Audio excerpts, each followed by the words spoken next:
নমস্কার বন্ধুরা, live and cook কিচেনে আবার সবাইকে স্বাগত জানাই। দেখো আবার একটা রেসিপি নিয়ে চলে এলাম। আজকের রেসিপি হলো বেগুন আলু দিয়ে ইলিশ মাছের ঝোল। পাতলা ঝোল করেছিলাম, যেহেতু গরম পড়েছিল সেটাই তোমাদের সঙ্গে শেয়ার করছি। আগের দিন ইলিশ মাছ রান্না করেছিলাম 4 পিস, বাকি যে লেজা আরও দুটো গাদা আর মুড়ো ছিল সেইটাকেই দিয়ে আজকে বেগুন দিয়ে ঝোল করেছি। আর আমরা তো জানি বেগুন দিয়ে ইলিশ মাছের ঝোল খেতে কালো জিরে ফোড়ন দিয়ে খুবই ভালো লাগে। তাই গরমের দিনে আমি এইরকমভাবে করেছিলাম, সেটা তোমাদের সঙ্গে শেয়ার করছি। তার মাছগুলো তো আগেই ধুয়ে রেখেছিলাম, এবার নুন আর হলুদ মাখিয়ে রেখেছি। এবার মিনিট 10 রাখার পরে কড়া গরম হয়ে গেছে, তেল দিয়েছি সর্ষের তেল। সেই তেলে মাছগুলোকে আমি ভেজে নেব। দেখো প্রথমে মুড়োটা দিয়ে দিলাম, এবারে একটা পিস দেব আর একটা পিস দেবো, দিয়ে আমি উল্টে পাল্টে মাছগুলোকে ভেজে নেব।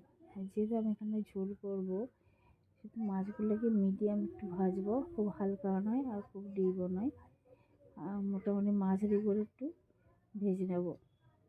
দেখতে পাচ্ছি ভাজাখানা হয়ে গেছে, উল্টে দিলাম এক পিঠ, আর এক পিঠ উল্টে দেখো ঠিক এরকম ভাজাটা হবে, খুব ভাজা নয় আর খুব হালকা নয়।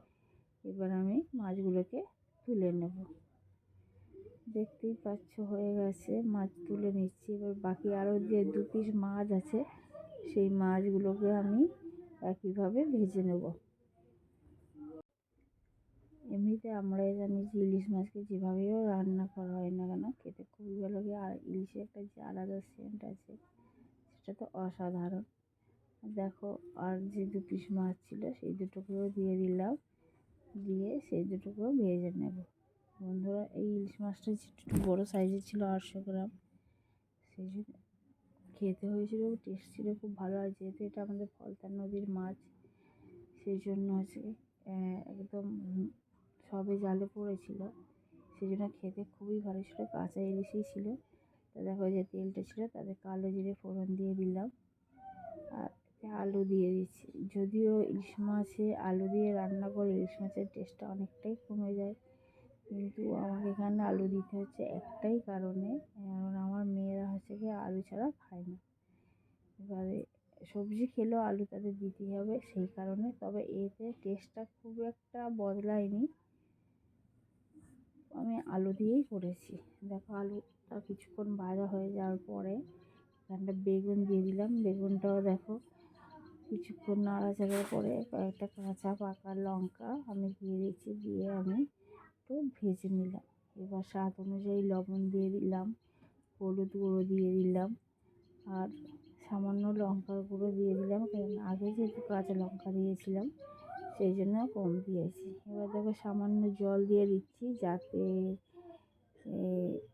তলা থেকে ধরে না যায়। আর এখানে বিশেষ কোনো মশলা পড়বে না।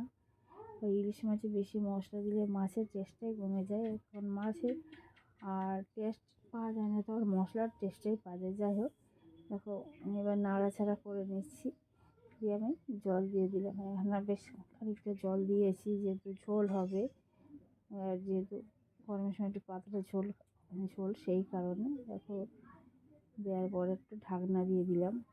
মিনিট 4-5 ফোটার পরে যেহেতু আলুটা সিদ্ধ হয়ে এসে আমি ঢাকনা খুলে দিলাম। আলুটা আর বেগুনটা অনেকটাই সিদ্ধ হয়ে গেছে, সামান্য যা আছে মাছ দেওয়ার পরে সেই বাকিটুকু সিদ্ধ হয়ে যাবে। তো দেখো এবার আমি ভেজে রাখা মাছগুলোকে দিয়ে দেব। এরমভাবে তোমরা সহজেই ইলিশ মাছের ঝোল করে নিতে পারো কালো জিরে ফোড়ন দিয়ে, আর অন্য তেমন কিছু লাগে না।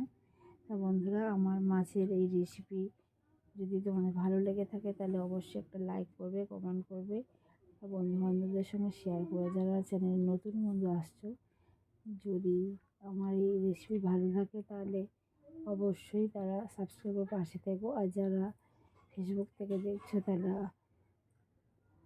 ফলো করে নিও, আর চ্যানেলটাকে দেখছো তারা সাবস্ক্রাইব করে প্লিজ পাশে থেকো। দেখো ফুটে গেছে, এবার আমি নামিয়ে দেবো। দেখো নিভিয়ে দিচ্ছি। এবার দেখো কতটা সুন্দর হয়েছে, আমাকে দেখিয়েছি, গরম ভাতের সঙ্গে দারুণ লাগে। তা বন্ধুরা, আজকের রেসিপি আমার এই পর্যন্ত। আবার নতুন কোনো রেসিপি নিয়ে চলে আসবো। ততক্ষণ তোমরা ভালো থেকো, সুস্থ থেকো।